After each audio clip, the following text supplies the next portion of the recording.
এই, আপনি এত রাতে আমাদের এখানে কি করছেন?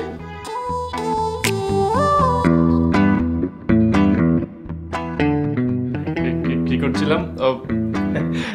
দেখতেছো না, খাচ্ছিলাম। তা তো দেখতেই পাচ্ছি। আসলে বাসায় 3 দিন ধরে আলুর ভর্তা আর ডাল খেতে খেতে আমার একদম রুচি নষ্ট হয়ে গেছিল। তাই ভাবলাম আজকে তো তোমার বিয়ে, ভালো মন্দ কিছু খেয়ে আসি। তা ডাল আর আলু ভর্তা দিয়ে খান কেন? বাজার করলেও তো পারেন। বাজার করে কি হবে? বাসায় তো রান্না করার মতো কেউ নাই। আজকে 3 দিন জরিনার কোনো দেখা নাই। আর আমরা যারা বাসায় আছি সবাই তো ব্যাচেলার, কেউ বিয়ে করে নাই। আলুর ভর্তা ডাল ছাড়া কিছুই রান্না করতে পারি।